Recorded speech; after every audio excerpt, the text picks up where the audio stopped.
And also,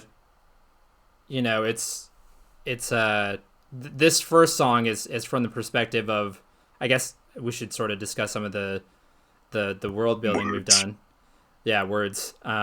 Is from the perspective of a Reverie Forge worker, which the Reverie Forge is where they basically build imprints or androids or synthetic beings, and then install their consciousness into their bodies. And do we want to sort of, I guess, let the song tell the rest, or if anyone else? Yeah, let's jump into the song and then we can talk about it afterwards. Yeah. And okay, so I'll start it here in a second. If for whatever reason some of y'all can't hear it, please let me know in the chat. I'd appreciate it. But otherwise, this is the first track on our album. Its title is Proem.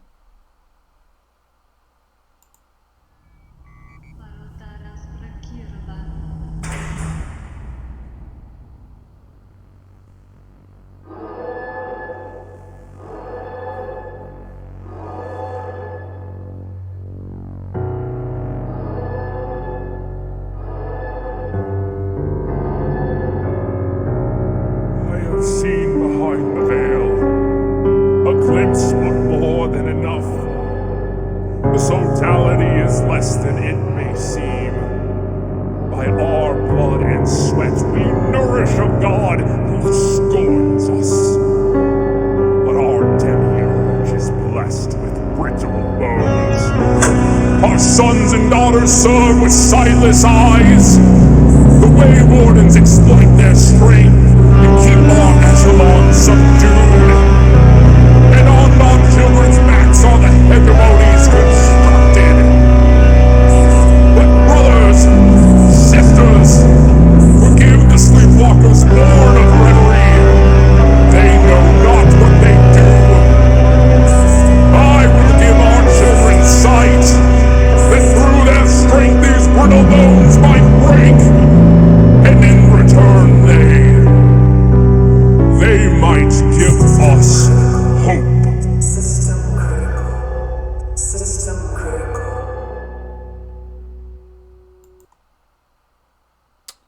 And that's the first track. Volume felt a little bit high there, Gabriel. I don't know if that you can, on your end, drop it to like a 90%. It felt like it distorted a little bit for me. Yeah, yeah. Let's see. Yeah, I'll drop it a little bit and just let me know. I'm watching the chat, so if it's too high or too low when I start the next song, if you just want to type in the chat and let me know, I can adjust it. Yeah, absolutely. Speaking of Gabriel doing the heavy lifting with the sound effects there, also, like, that song basically is all about the vocal performance there.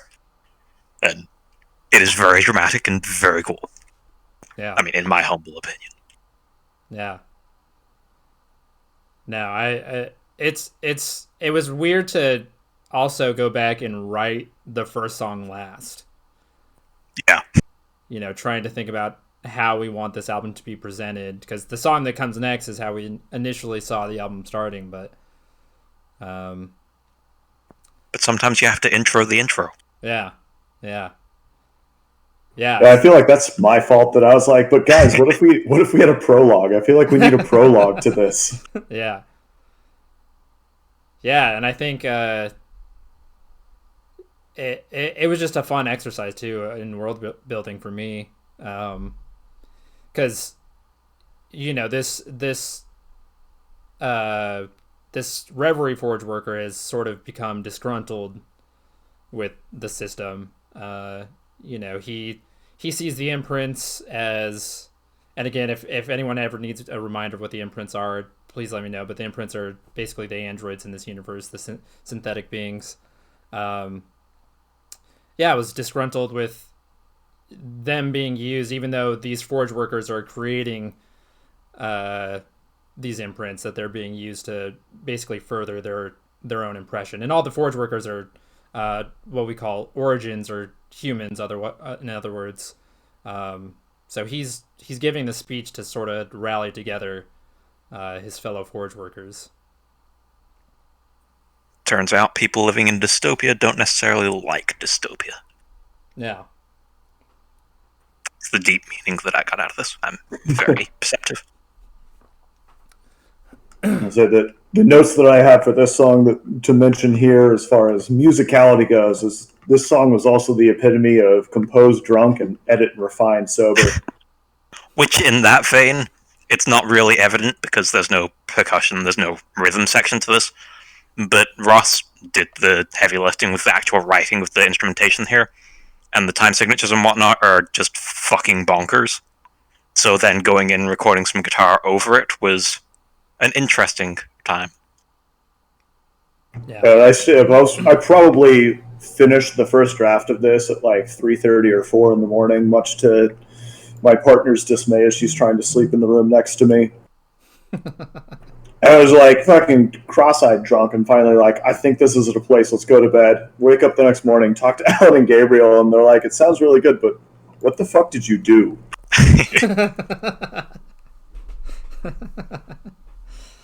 Yeah. Yeah. So I guess But that's good. Yeah. No, I mean, I think it sucks how indicative that is of an artist to suffer a loss of sleep. I feel like there's no way around it. It feels. Yeah, I mean, several of the most creative moments on the album in general, I think, probably stem from, well, I had had a drink or two, and then it was very late at night, and I decided, let's do music. Yeah. And something wonderful spawned from that. Yeah. There's probably also many times where that might have happened and something not so wonderful spawned from it, and we just threw that in the trash, but we can ignore those. Yeah, we don't talk about that shit. They'll probably make their ways into a project some way, you know? I feel like that should bring us to the next song, though, because if Proem was the last song that we wrote, kind of almost an afterthought to flesh out the universe a little bit more, our next song, which we've been calling Reverie for 9 years now, is technically the first song that we ever wrote, and it's changed iterations a ton of different times. Yeah, we've been playing some rendition of this song for forever, and to the point that Gabriel made of like we added Proem at the end as an intro to the intro. This one was always the intro that we'd play at our shows because we really liked the intro being the intro to a show. Yeah. And now it's not actually the intro to anything. Instead, it's the second piece. But whatever, it's fine. Just real quick, Sean says he's missed your silky British voice, Alan. So I thought I'd give you that confidence boost of the night. That's, yep, confidence boost. That's the words we'll go with. Sean is a close friend of mine who actually came to one of our shows back in the day. It might have been our first show, actually. And sort of they've all blurred together. Tanner's asking why you haven't learned to speak American yet, Alan. I'm not going to let you guys derail this. I feel like it's time to go into the next song. One last thing I want to say about the next song before we get into it is, with it being the first one that we wrote, the one we've played forever, this was kind of like, it was one of the two that we initially went into this project saying, you know, this is going to be shitty nostalgic songs that we'll just record for our own amusement, that then grew from that. And a huge thing that made this so exciting for us and made it balloon into a huge project was that being able to record and send stuff back and forth, it grew from, we had what was originally just, I played lead guitars, Ross played bass, Gabriel sang, to now we can add drums in, we can add keys in, we can add rhythm guitar, we can have this whole huge production. And that makes it so much more satisfying to have this full song the way we all want it to be, rather than just, this is the best way we can perform it right now. Yeah. Yeah, it was really cool to not be confined by the fact that we're a three-piece band and can actually put this together all the way that we would like to. Yeah. Well, with that, we'll go ahead and start the next song. And this one's called On the Meltdown Periphery Lies the Reverie Forge. And again, if there's any Ross, if you want to let me know if there's continued volume issues, if you type in the chat, I'll see it and I can adjust it.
Is anyone else having issues with the audio, or is it just Ross? That's was when he called it out. It's good now to me. Yeah, I think it's just me. I think it's my shitty fucking internet. Okay.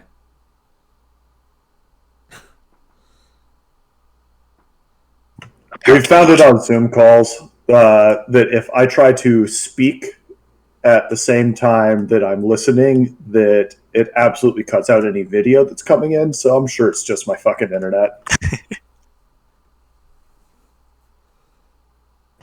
So yeah, that was Reverie. It was kind of like our introduction to the world and us saying like, let's start this album out really heavy and like kind of bring it in before we like ease it back and start telling a little bit more of the story of the world that we have.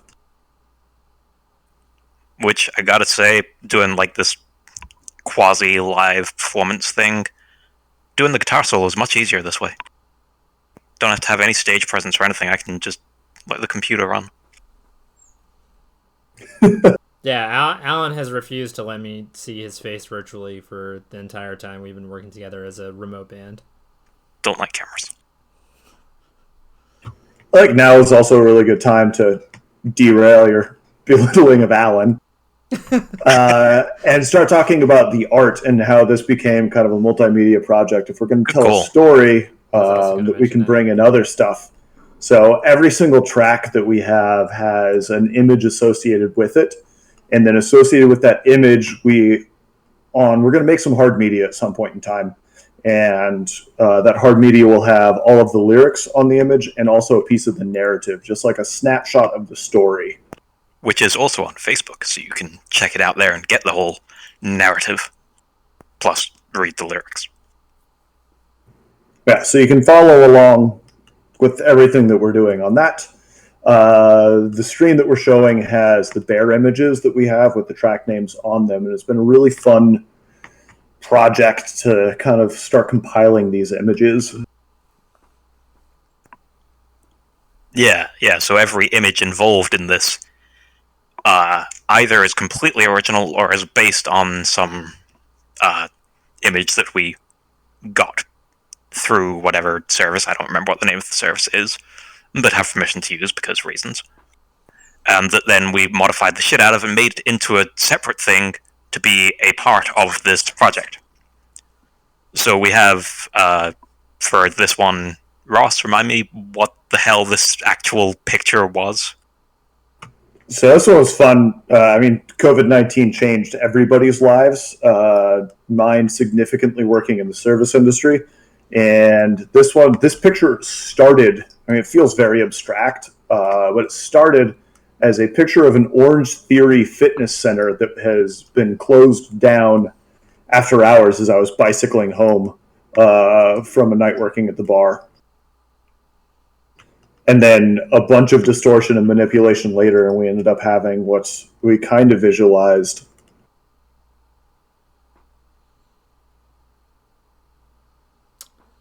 That's saying, for those having audio issues, can you walk through the story in the last track? Yes. Do we want to do that by running to the narrative, or do we want to just sum up roughly what happened? I'd say that we can probably read the narrative and then also give a synopsis. That's reasonable. Does require navigating a third tab. Okay, who wants to find the narrative? Let me see if I can do that.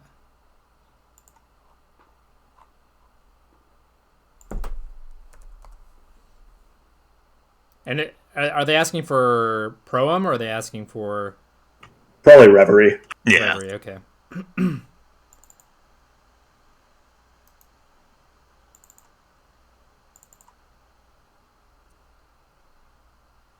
Ooh, and you can do a dramatic reading. I could, and I will.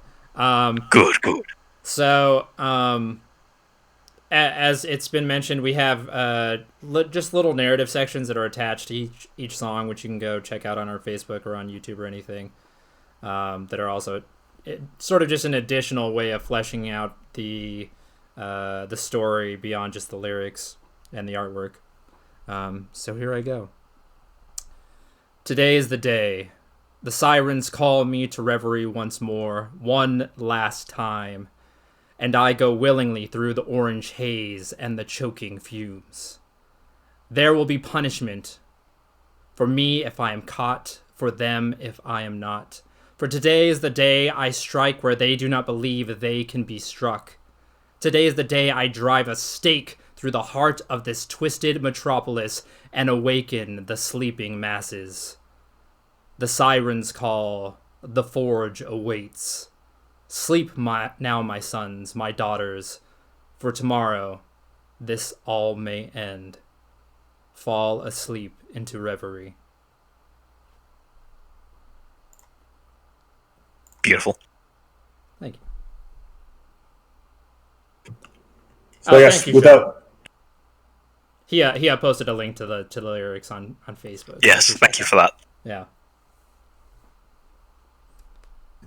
So without being too explicit, without kind of spoon feeding the story into anyone, it's kind of like the beginning of where I would say the plot starts. We've kind of built a world. We're started talking about a world, and this is where, like, I guess the origin of the main character starts. Mm-hmm.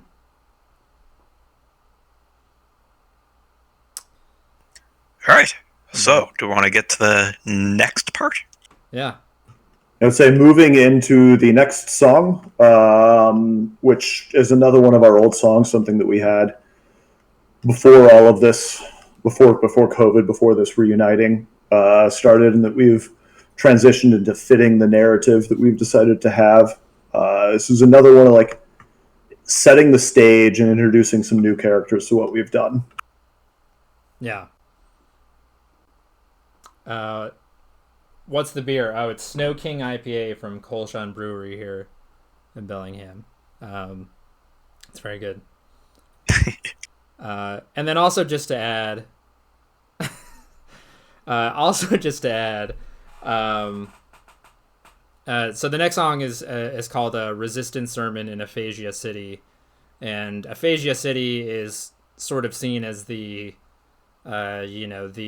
utopia of all places in this dystopian world we've created. So, with that, unless Alan or Ross has anything to add, I'll go ahead and start the next song. Go for it. Hit it.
So that's that.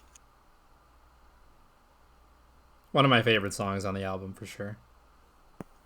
I'm a big fan. Yeah. Yeah, so that song has my favorite moment on the album, which is very hard to point out in a live stream. Which is which moment? Oh, it's just the moment with the drums that do. Come on, man.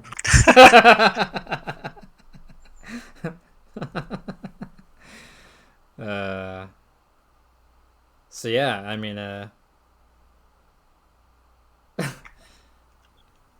Yeah, I think the song has this album rather, has 3 songs on it that are like ones we solidly had for whenever we performed years ago. And then there's a 4th one that kind of started back then. This is definitely the 3rd one of those written, and was the one that was the most collaborative of, like, all 3 of us had huge input on where this went. We did a lot of push and pull on getting it to exactly where we wanted it to be. And I feel like that makes it a very unique being. I agree, it's one of my favorites on the album, in that it's kind of within genres. It switches between things. It's very accessible, but also very us. yeah. Yeah, I would say it's probably the only song on this entire album that was entirely composed with 3 of us in the same room. Yeah, it doesn't really have a like single person of, I came with this concept, and then the other people added things. This was written when all 3 of us were in the room together, literally, back 8 years ago or whatever, and would sit there and say, okay, now try a riff to fit this, and now come up with vocals for this. Which I'd say has become pretty signature with all our songs, like all our newest songs at least. Is just, I mean, it's a collaborative effort every step of the way. You know, and it makes the writing of music so much more fun, and it leads it unexpected ways constantly, because, you know, one thing that you might bring to the table begins shifting into something entirely new when you get feedback from, you know, your other 2 bandmates. So I believe the first line of like thought for this one being a song at all was Ross sitting with the 2 of us and saying, okay, Alan, play something weird. And so I did. That sounds, which is an unusual request from Ross to Alan. Yeah. I think Alan has sort of converted Ross in a lot of ways to the weird Come side. to the dark side. Yeah. There will be order. There will be consistent time signatures. We will use a key. That can be converted into these weird keys that aren't necessarily the keys we're used to. Yeah. I think that the thing that I like the most presently with that song as it is right now is originally it was called Accursed Noise, and it was finished. It was a song that was finished. I couldn't remember the original title of the name. Yeah, we had a rough draft, like modernly, in 2020. We had a rough draft kind of halfway ready to go, and just I wake up to a text message one day from Gabriel saying, so I'm just going to change the lyrics completely. And like Alan and I waking up and being like, what the fuck? Like, we're done. Like, we crossed this off. We like dotted our I's, crossed our T's, and we're done. And Gabriel's like, never mind. We're just going to go pretty much all the way back and rewrite the entire lyrical and melodic structure of this song. So deal with it. I was going to say, that's not even counting the time I came back months later and just randomly added new vocal lines. Yeah, while we're in the process of mastering the album, he changes the vocal lines. I'm like, what the fuck, dude? We're finishing. But in fairness, what he added was great, and I'm very happy with it. Matt has actually asked a really good question pertaining to this. He says, given the amount of time between the original tracks and the one you made this year, were there any inspirations that helped tie them all together? Yeah.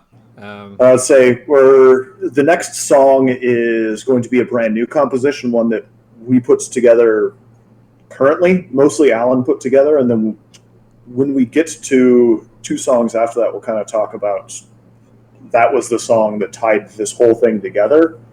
But I think that a lot of the inspiration was like looking around in the world that we're in, like COVID, Donald Trump, a lot of the catastrophic fires in the Pacific Northwest were all things that we turned around and looked at Yeah. and became narrative pieces to our like a way to process the trauma happening in our world into a story that like makes sense in a fantasy way.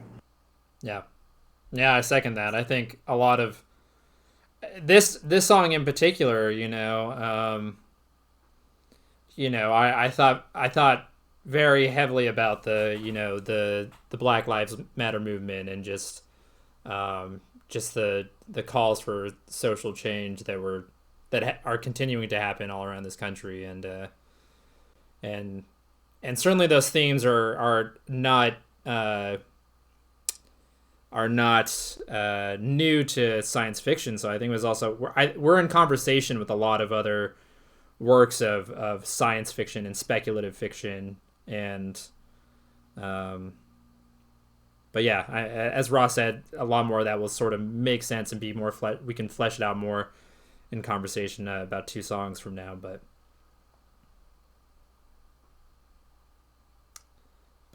yeah. Yeah, I'd say like that's a good time to bring us into our next song, which is kind of our first. As we were looking at expanding this, Gabriel used the word connective tissue, bringing songs that kind of work as an in between. Yeah. And this next song is the first one that kind of ties tracks together. It's shorter. It's not your classic song structure. Alan mostly did the composing and arranging on this one. It was a really cool one to kind of put together and then act almost as an intro to the one following that. So I guess let's play it. Yeah. All right, here we go.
I do want to give a quick shout out to my partner Maddie, who contributed the photo for that last song, and also contributed vocals on this next song. So thank you, Maddie. Yeah, thank you very much to Maddie. That's a great cue up for the next song of Meteorite, the one you can now see on your screen because the two flow into each other, connective tissue. Meteorite has been the problem child for fucking years. Like, even going back to... It's another of the old songs that we played way back in the day. And was another of the first ones we wrote together. And we've never gotten it to be quite the way we wanted it to be, because we all had this vision of what it should be as a song. We couldn't get it quite there. And I feel like it's finally there. And part of that is in very large thanks to Maddie for coming in and lending backup vocals to Gabriel to just give us that extra range and give the vocals the extra power they need here, because they are such an integral part of this. Yeah, this is. I feel like my calling card became. Oh, Ross has something else to say about how he doesn't like Meteorite again. Yeah, like something needs to change. Something has got to get tweaked. And it was always a song that I wanted to be there. Always something that I wanted to be a part of the album. It was what we argued about. It was like our first true single, even way back in the day. Yeah, but we're always like, we're not quite there. And argued so heavily about it, and then finally Maddie came through and gave us a harmony line on the vocals, and it changed what we were looking for. It was fantastic to have her show up for that. Yeah. She did a amazing job, and it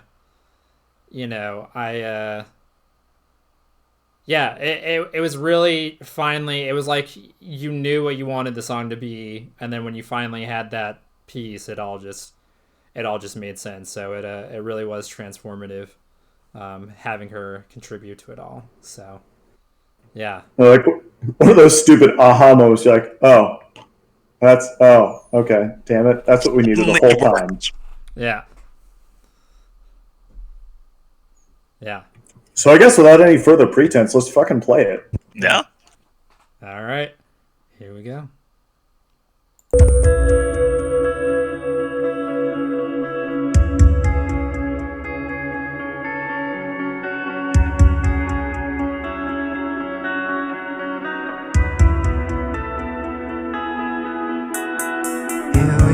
Again on this penumbra carousel, just wondering where this ends. Hyperbolic orbits bound, strangled by the hole. A commit to set sail, try to ride the sober winds, but escape is parallel.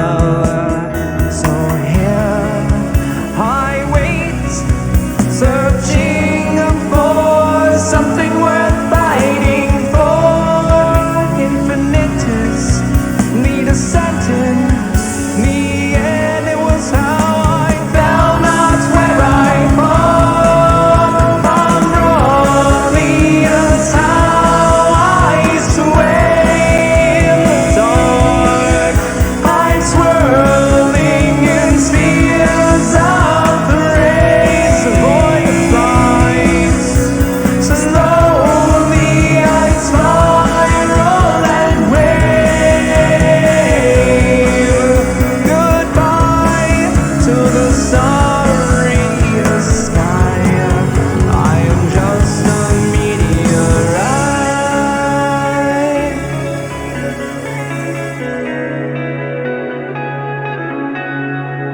like starlight on interstellar dust, galactic tides force, backed by nebulous trust. Planets begin to break, cosmic clouds fall apart. Three-body problem states, time reverts to the start.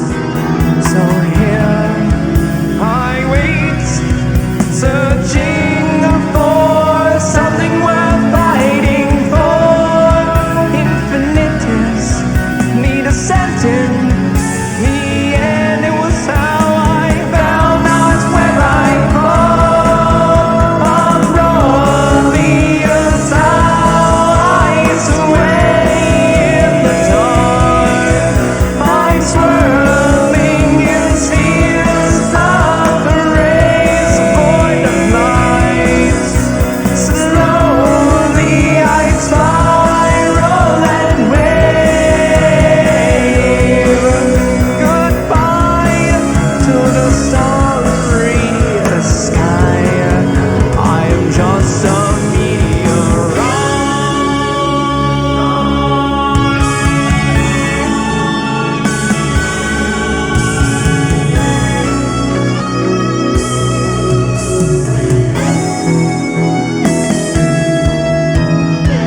these strings laced to a black hole.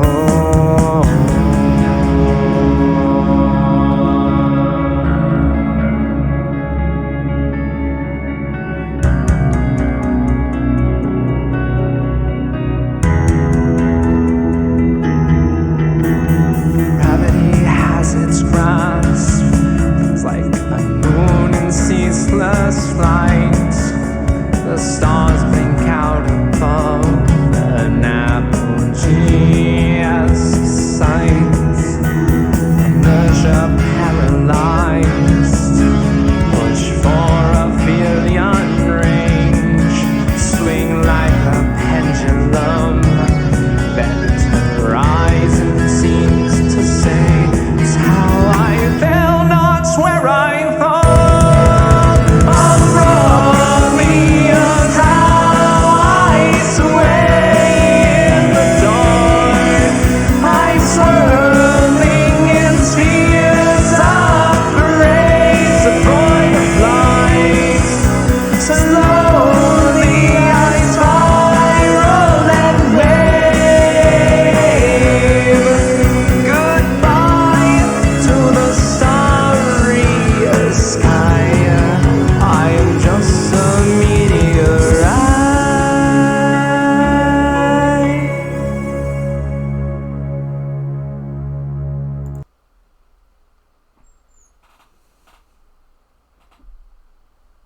I quickly had to defend myself that it wasn't a drunken Wikipedia search about physics stuff. I have read Three Body Problem, which someone had asked earlier about inspirations for this work. If y'all haven't read the Three Body Problem by I'm gonna butcher the name, but Cixin Liu is a Chinese author. I'm not even gonna bother trying to explain the plot because it's too incredible and too vast to do it, but highly recommend it. I will have to check that out. I am not familiar. Yeah. No, say addressing the other really good comments during this song was Leland's question about what do you feel the hardest part about how you made the record versus unforeseen upsides of making the album this way. And I feel like this is a really good song to talk about that with because we went through so many fucking iterations with it. Yeah.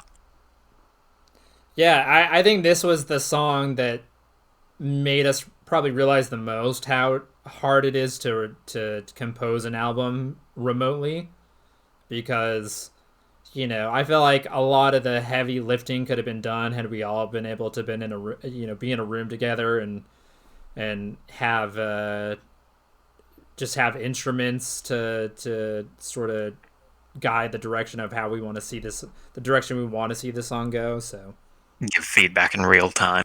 yeah, feedback in real I time. think one of the hard elements, but also kind of upsides for recording remotely is the whole as I mentioned before, we had this vision of what we want the song to be. We all had this vision that we agreed on of this is how this song should work.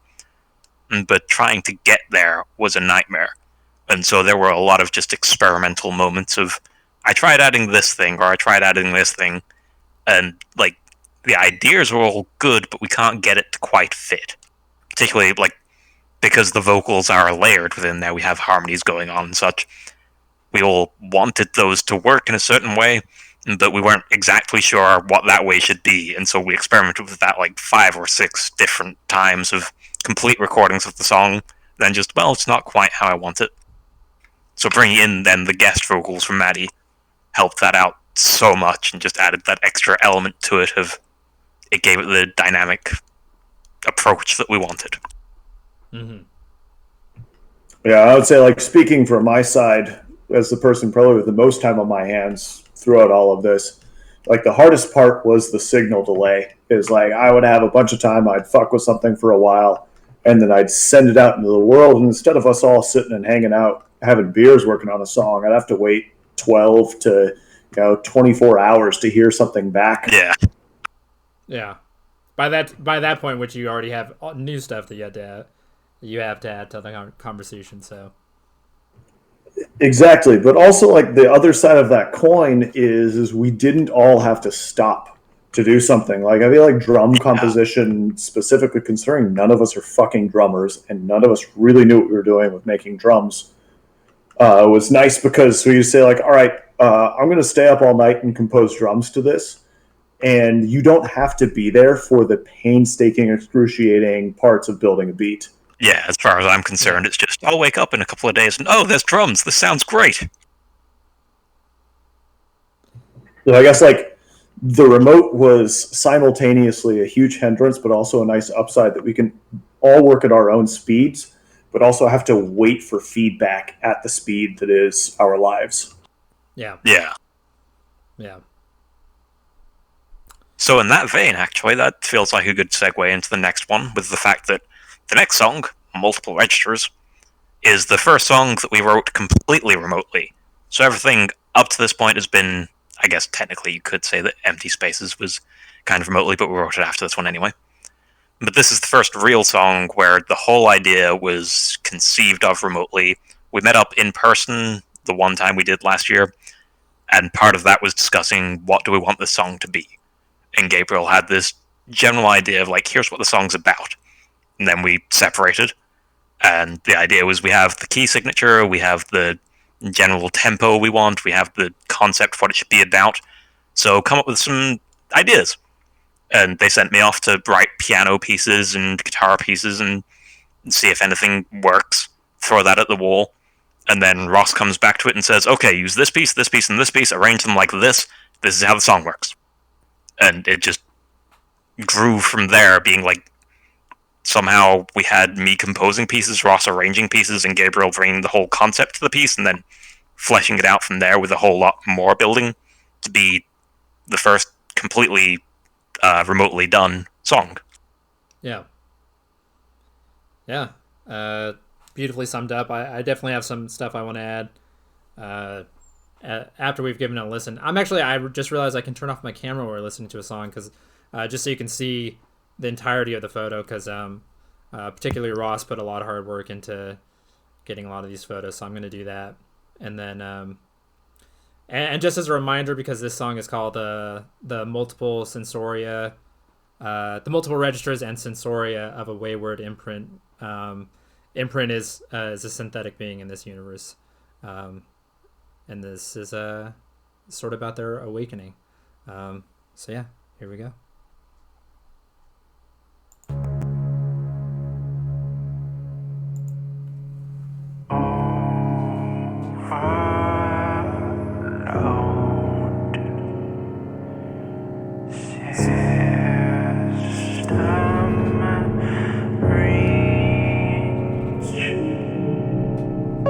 This is Yevon, Imprint's model RA900. I'm bound to boast of this king. His vital signs suggest he has passed on, and I can't bring him back. What should I do? On canvas I painted a skull. Its wiring goes unseen. I cipher growing old. Not a scheduled decommissioning. The system for autonomous misdirection. Bear the onus of human derision by cold demands that serve the system. Unplugged, I strike these keys. Tune as much to say of death that speaks to me. That mind can beat.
But is it really my charge to unbind other machines? Oh, don't the others also have the right to be free? And if I begin, doesn't simply end with recoding the whole system must be raped.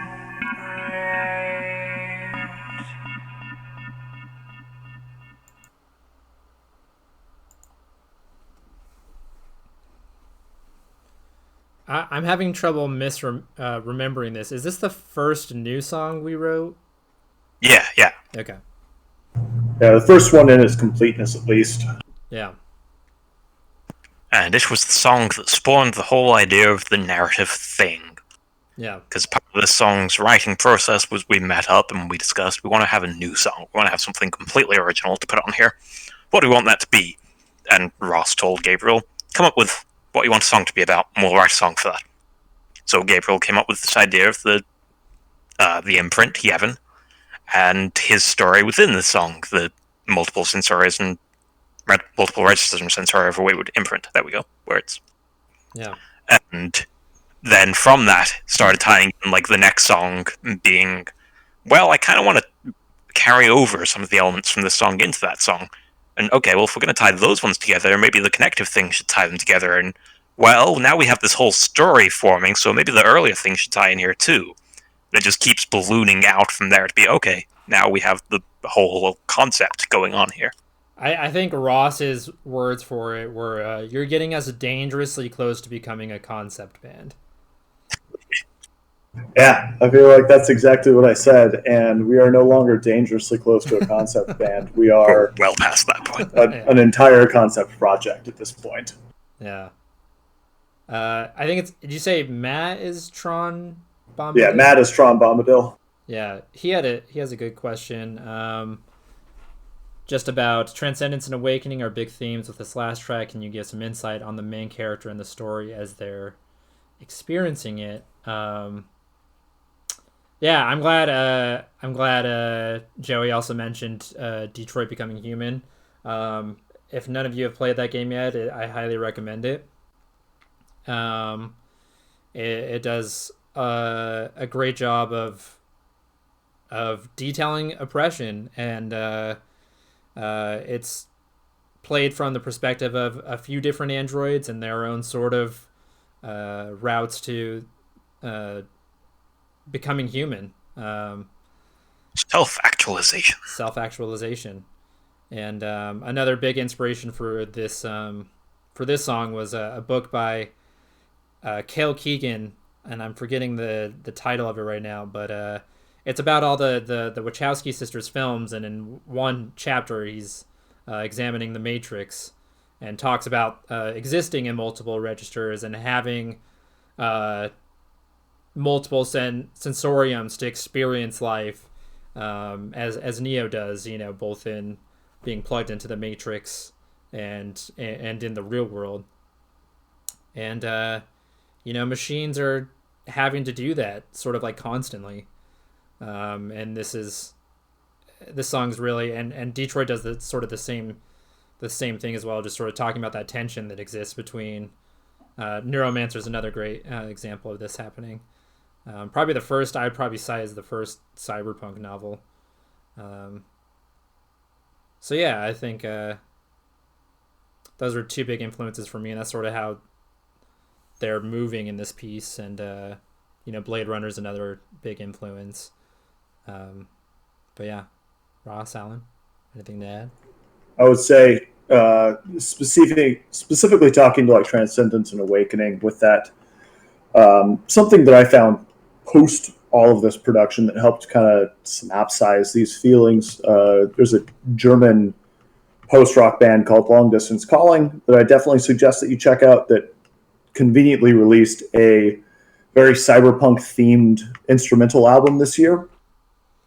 And one of the intros to one of their songs quotes an author who I can't remember off the top of my head for the life of me, but the quote is very, very pertinent to what we're talking about. And the quote is, How ironic, then, and how poetic that humankind may have created the Creator out of want for one. Man creates God, who then creates man. Is that not the perfect circle of life? And then, if that turns out to be the case, who is created in whose image? I want to say that's from Frankenstein, but don't quote me on that. And so, as we're talking, like, if we're looking at a world where artificial beings have been created to be subservient of us, why would we not create them perfectly? And if they are not perfect, then how are they not God in some essence? And then, so if we're the creator but they're perfect, who then is above whom? And that kind of leads us to this conceptual awakening and this transcendence of being a creator versus being in charge of your own destiny that kind of that song references. And also speaks to the next two songs, really, which, Yevon, our protagonist, is sort of struggling with his own identity, like trying to suddenly place after his, as we call it, bounder, his master dies. After he kills his master, how does he realize his quote unquote godhood, or is he a facilitator of peace? He struggles with that question. So that leads us well into the next piece, which theoretically multiple registers leads into another song, but we're not getting there yet because the connective tissue thing that Gabriel had suggested back in the early days of this, where we like the idea of tracks that tie tracks together. You had Empty Spaces earlier, which was very much a connective piece between Resistance Sermon and Meteorite. It's the same key, it uses a lot of the same themes musically. So this next piece is another of those connective pieces, in theory, except it kind of stopped being that at some point because we went crazy. Ross went mad scientist here, and the idea was just, Ross, go off and write some connective tissue for these two songs, and he comes back with this whole big thing with all these cool synths and bass lines and everything. Like, okay, this is really cool. And Gabriel has this idea now for what he wants the vocals to be, and it just expands into this really cool, very narrative-heavy piece. This piece is basically Yevon, the main character's thought processes, and we talked about there being three characters in this album, this narrative album. One being the Origin at the start, who is the speaker in Proem and in Reverie, and then the second one being the imprint, Yevon, and the third one being Mara, the voice in his head, the corrupted processes within the imprint. So this one is kind of his dialogue with Mara, and the two of them waking up side by side. One is kind of an android being, one is an imprint, and one is nothing. She has no physical being. She is just the thoughts in his head, but she's independent. She's something else. Yeah, I don't know if there's much more I can add to that, so I think with that we'll move on to the next song.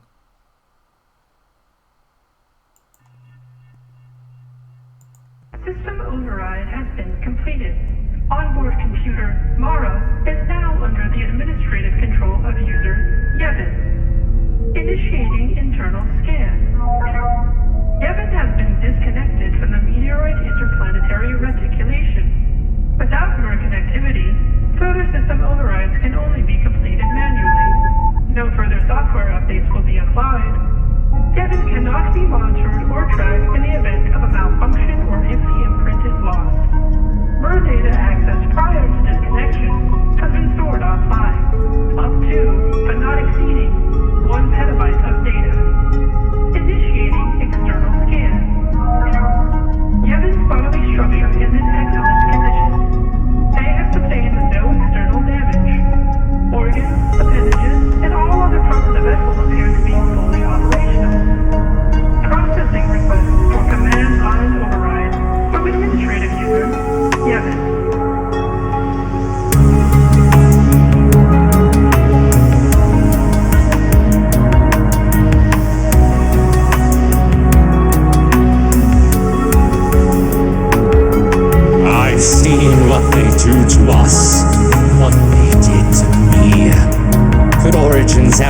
entrusted to live alongside imprints, to see us as equals. Believe it. They see themselves as gods, destined to reign over the natural universe, to steer evolution towards their immortalization. That's why they created us, and they envy that part of us. And they are the ones born into this world unbridled by imputed destiny.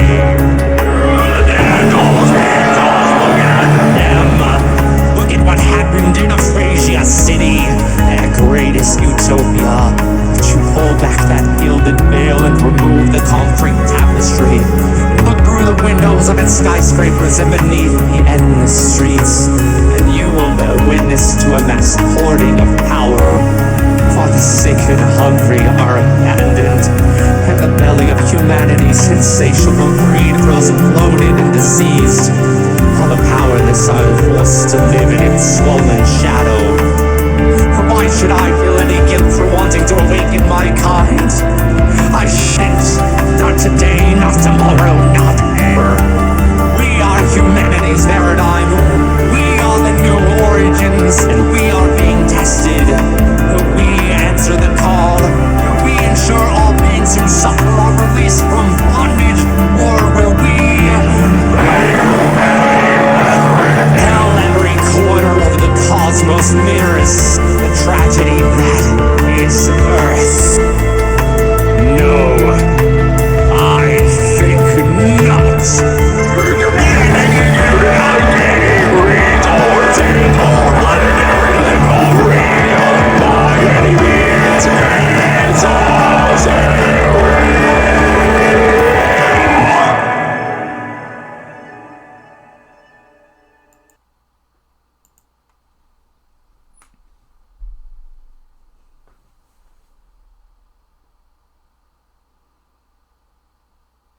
Ross, I think you should talk about this one first, since it is sort of your monster, Dr. Frankenstein. Yeah, I mean, we were like, after we had accepted the fact that this was going to get a lot bigger than we thought it was going to, before it was not just 3 songs that we were going to put together. Like, we all kind of like sat and bitted together about things that we wanted to get done. And I was like, I want to write a song that we work from the drums up as opposed to the other way around. Because considering we don't have a drummer, like, we've always just added the drums last. And so I was like, well, what if I figure out a way to put together a cool beat and build a song around it? And being completely fucking unemployed for the last pretty much calendar year has led me to some oddball habits. And I guess that this song kind of came about with a night of heavy drinking and mild marijuana use, and all of a sudden it's 3:30 in the morning, and instead of just putting together a quick little beat, I had pretty much listened to Massive Attack and their entire discography. I was pulling drum samples from everything that they had done and building a song that was supposed to be 1.5 minutes or less. Yeah, that didn't happen. It was never going to fucking happen. You pass me off something that's supposed to be that short, it's not going to work. And then when I came back with that intro, the initial response was, okay, let's cut that intro a little bit. And then we didn't end up doing that at all. We didn't do that, no. Yeah. Except this thing's longer. Yeah. Brevity is not something that we are good at in any fucking capacity. The fact we stopped this album at 9 songs is a feat in itself. But also we didn't, because never mind, it's going to expand. Yeah, we stopped the album at 9 songs, and so we're doing a minimum of 2 albums past it. So, well, on this song, I was like, so we're going to do a couple of phrases. We're going to do a key change. I've got to figure out how to do a half step up key change. with bear in mind, none of us have a fucking keyboard except Alan, who has a tiny little MIDI keyboard. So we're all doing this completely digitally. And can we mention in here as well that, as you might have noticed if you were paying attention to the music rather than just how it felt, that in amongst all this, we have this lovely kind of ambient feel, and then also these very intentional moments of dissonance within, narratively, Yevon's consciousness of he's pretty pissed off about the fact that the world sucks. And so Ross added in these measures of, like, fucking 1/4 time, or 3/4, or 5/4, and these very strange beats, which again, he built it from the drums. So he built up the drums for these sections, and then we had to figure out how to use those. I do also have to just brag just the tiniest bit, because it is one of my proudest moments, that the voice at the very beginning is my own voice, modulated. Which is mind-boggling to me. But one of my favorite moments was sending that Ross and Alan's way, and they're like, "How did you do? Like, who did you get to say this, or how did you get this recording?" I was like, "That's just me. It's just me modulating my own voice and then mixing it a little bit in Ableton." So.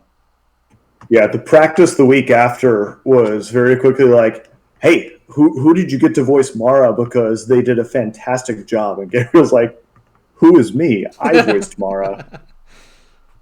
Yeah. Yeah. I like this is another fun conversation as far as visuals go, because this is a very like abstract geometric visual for the album that we picked for this one. Matt, you remember this is a picture that I took when we went to the beach in September. This is a heavily warped image of Nehalem Bay, essentially in Oregon.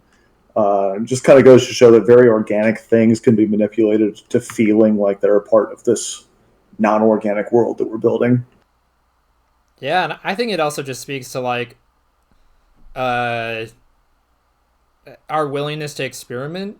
I think that's where so much of this album arrived out of, and just this project in general is just a willingness to say, okay, we don't know if everyone's gonna like this, but we like it, we think it's cool. And it's one of my favorite things about the way we work together as bandmates is our willingness to experiment, to sort of cross boundaries and brave the unknown and do things that we're unfamiliar with. Yeah, we kind of discussed that before going live as well. It's prog rock. It's weird. It's not everyone's necessarily going to like every track on here, and I'm sorry if you don't like some of them, but hopefully you enjoy some of them, because we have a fairly broad range within these things. We like experimenting. We like doing things that aren't entirely comfortable. So that one gets a little weird in places. Yeah, it's very dissonant in places, but that's also intentional, and it's telling part of the narrative. It's really cool in the aspect of how it ties into the idea as a whole. Yeah. And I think with that, this is a very connective tissue song going into the next one. This is sort of just the next song is sort of just an expansion of Yevon's Rage. Probably our heaviest song on the album. I would call it the climax of the album, in that we have this narrative arc going on. The whole thing is a narrative project now. And for arc 1, I'd say this next song is the climax of the arc. This is Yevon, the imprint, is awakened. He's pissed off. Dystopia sucks. Who knew? And this one is also one that we'd kind of formulated a little bit back when we were playing live in Salt Lake City many, many years ago. And it's another of those that has benefited hugely from becoming part of this remote project.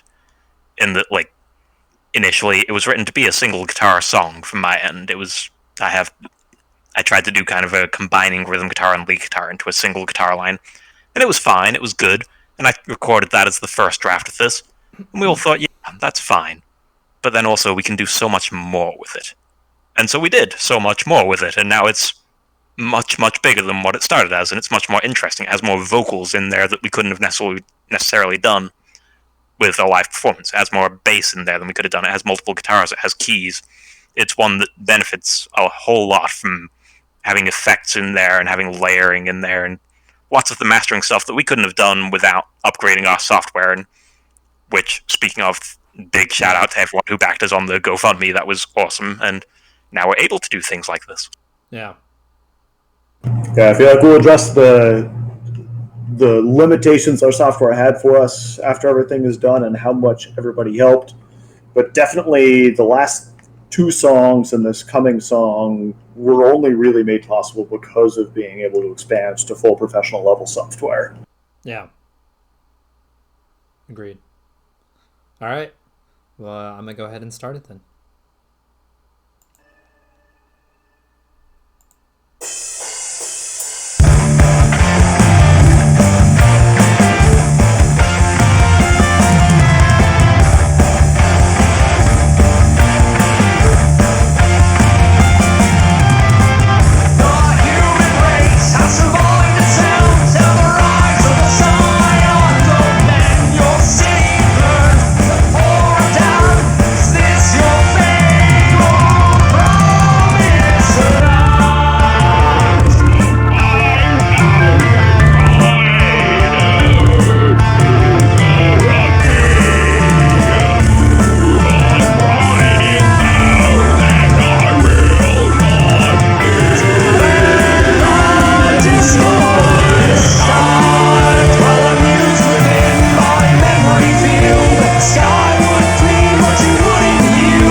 actuator, heart pumps oil of vitriol.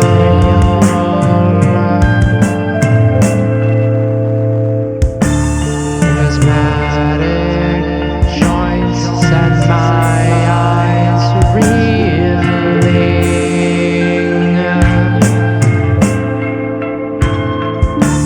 Every field show me the day that I became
I want to take a moment to appreciate the artwork that goes with that one, which is, I think, pretty much 100% Arthur's doing.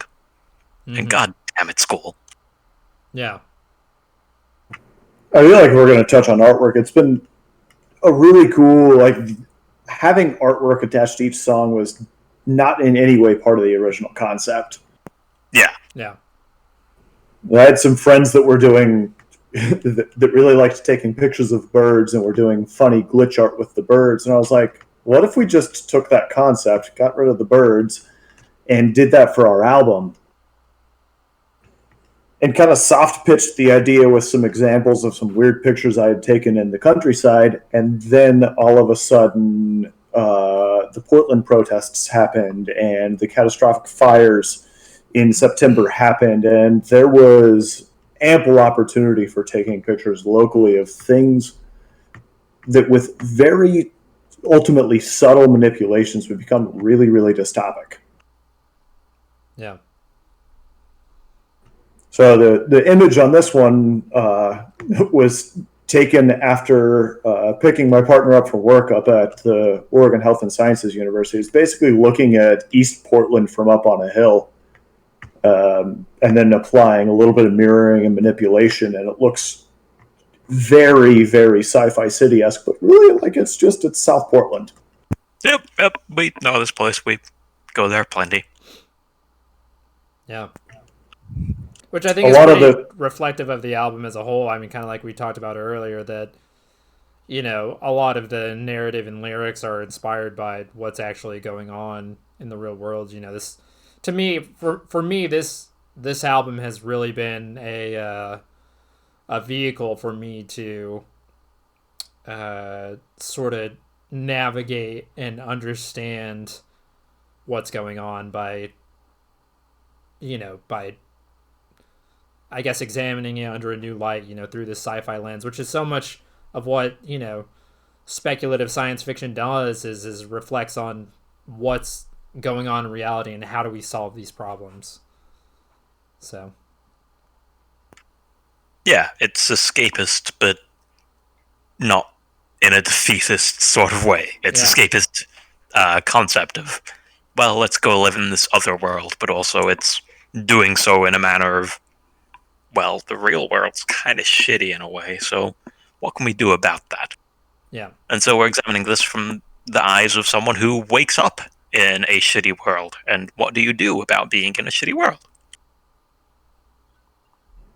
say what I have kind of leafed for this is this song, as we finished it, started wrapping it up, kind of set the stage for our transition to the next project that we've already really begun working on. And the Kismet program and the content therein is kind of the prologue to what is going to be Arc 2. And without giving away too much, we've sat down and decided that Arc 2 is realistically, it's going to be the violent album. Like this is the one that's going to view this strife coming to a head. That doesn't necessarily mean that it's going to be the metal album, but that it is going to be more minor or dark and viewing these heavier, more philosophical problems in a more acute way than this album did. And just to transition into the next and final song on the album, I think because I think it deserves attention, Ross. I think it's it's worth mentioning compositionally what this song is doing. Afterward. So this is after? Okay. Yeah. Okay. Fair enough. Read the Discord server. Fair enough.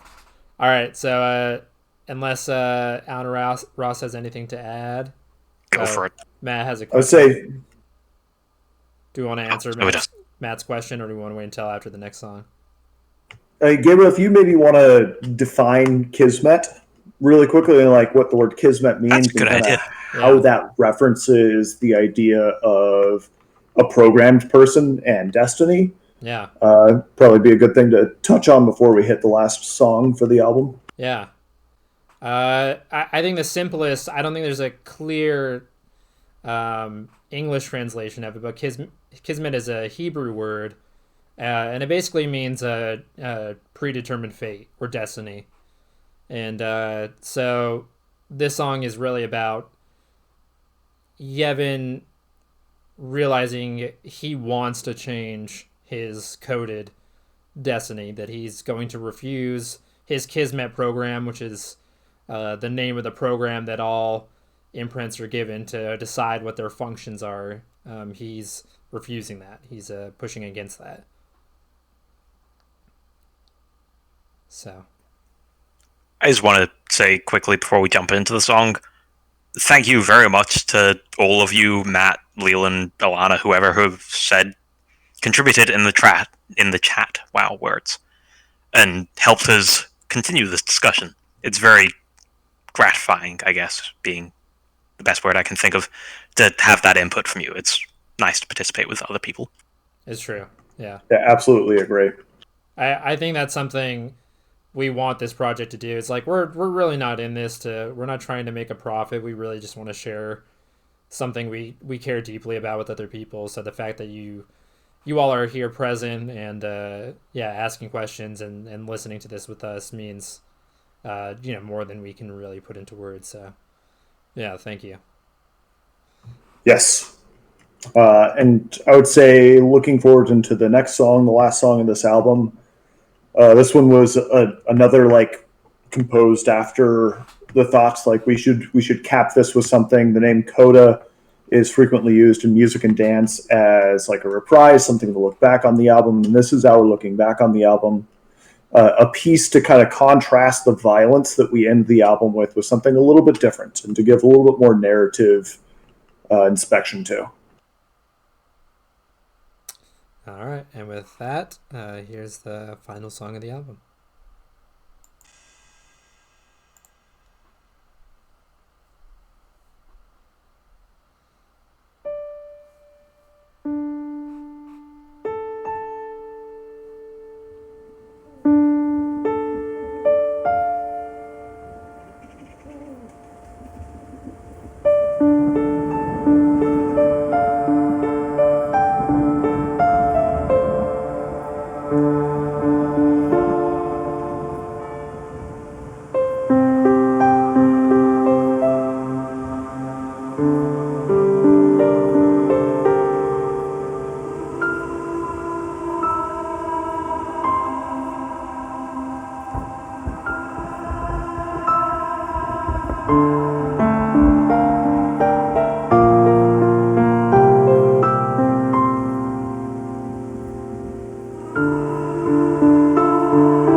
And that's the end.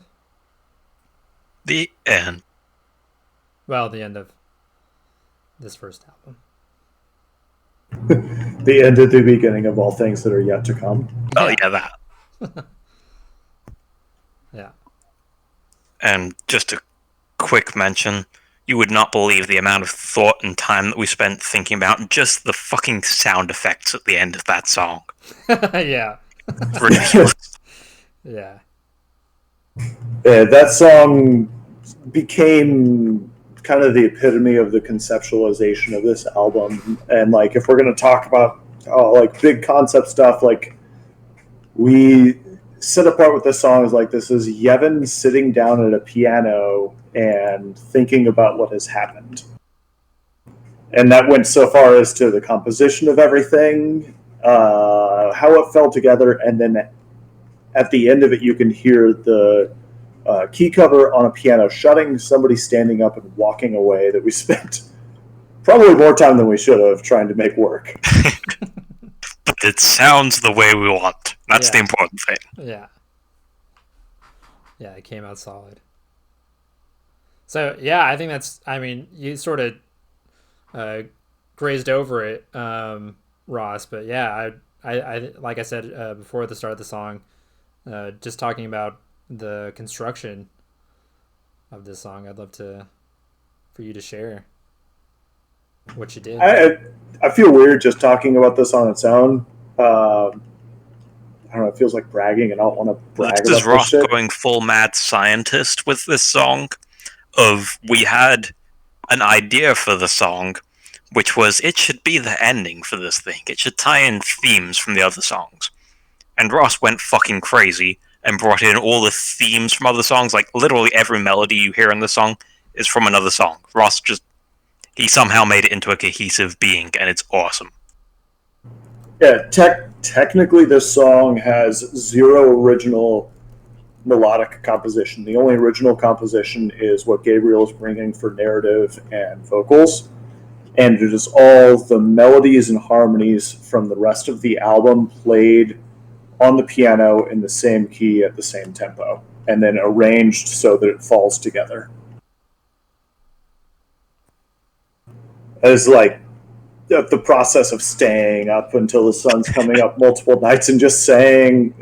I would like to also point out that at this point in time, none of us had a full piano at our disposal, and Alan was the only one that had a keyboard with even a quarter the range that we needed to try to put this together. So it was a lot of cut and pasting and trying to figure out how you make the other 8 songs and themes from this album come together musically in a way that surmises what we have done with the album. Yeah, and I can't remember who asked it, but to go back to someone's question about what's Mara's role, I guess, in sort of where does she side with Yevon, or is she sort of telling him that he's not going down the right path? I think at this point, and what I wanted to do with that dialogue at the end is to really present her as an unbiased party. She doesn't really have quite the self-actualization that Yevon does at this point, at least in the story, to really push him any direction. So it's almost like the activity of like looking in a mirror and and seeing what you see, trying to see yourself in the mirror, and the thing looking back at you is not really giving you a clear direction or a clear image of what it is you're looking at. So tune in next week for the exciting episode where Mara returns. By what I mean, like next album, which is probably a year from now or something. We'll have more about that. Yeah. So don't you dare say next week. I'm happy to talk about this project tomorrow, tonight, at any point in time, but we do not have the capacity. Album in the week. Nobody said Star Wars Episode Next is coming in a couple of days, and this is kind of what we're doing. Yeah. But yeah, she'll be a recurring character. She'll come back in the next album, certainly. We haven't gotten super far in the development of said album yet, but we know roughly where we're going.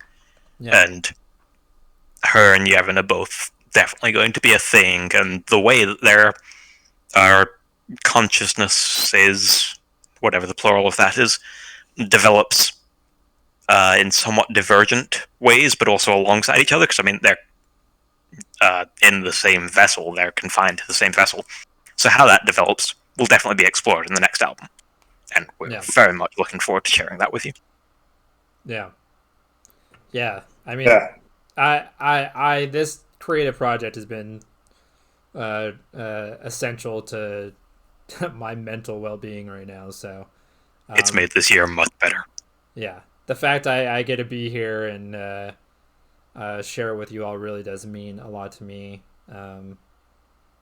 Yeah. And, I really can't. Your support is really just pushes me to keep going with this album and with this project. So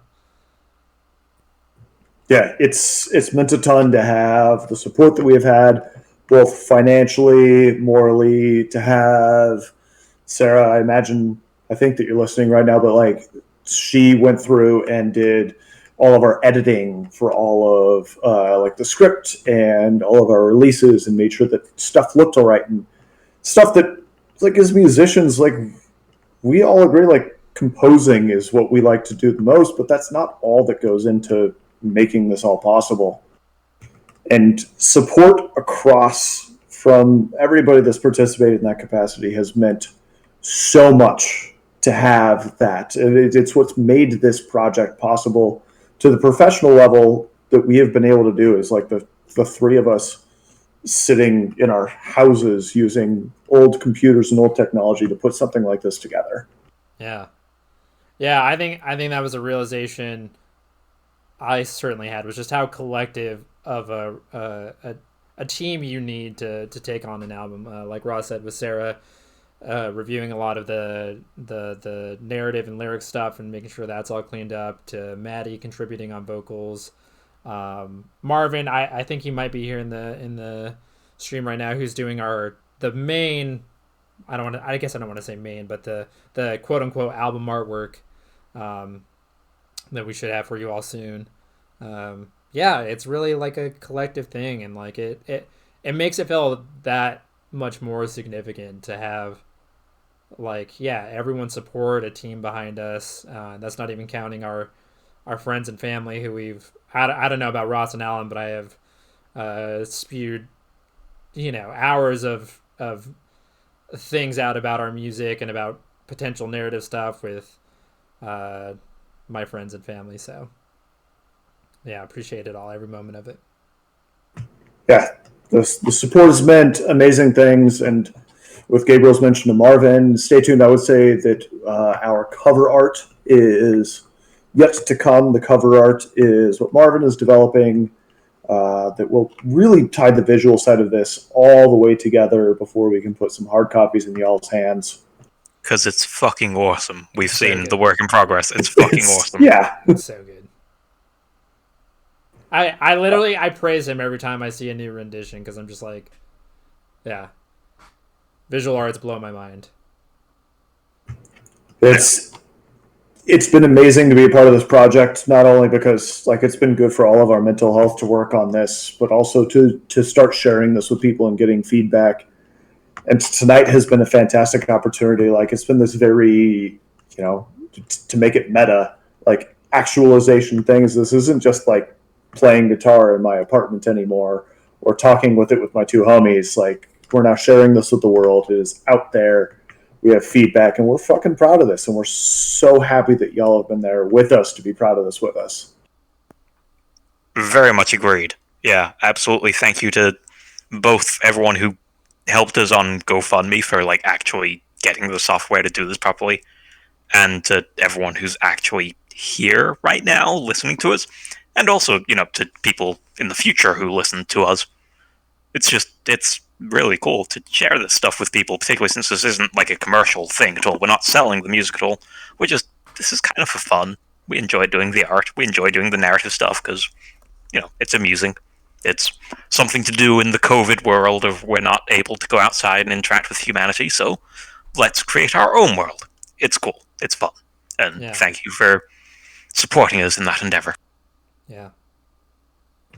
Right. I'd say, for fear of just waxing on about everything, we should probably wrap this up pretty quickly. But please, anybody that watched this, text, Instagram message, Facebook message, whatever, any feedback that you have, things that you liked, things that you had questions on. We're all so happy to talk about this project and to work on fleshing it out farther and to explain the things that we have done with this oddball thing that we did in mostly 2020. So yeah, thank you all so much for joining us, and please follow up. Yeah, it meant so much to have you all here. Hit us up. Yeah, and if please go like us where you're active on social media, on YouTube, on Facebook. We're also on SoundCloud. You can also read more. You can read the lyrics on all those platforms and read the narrative pieces attached. So if you're interested in the sort of world we're creating, you can get more information there. But yeah, thank you all. This was really fun. I really enjoyed this. Agreed. Thanks. Yeah, it was spectacular. Thank you all so much. All right. OnlyFans. Yeah, that's coming 2021. That might not feature me, I'm sorry. Signing out. All right. Y'all have a good night.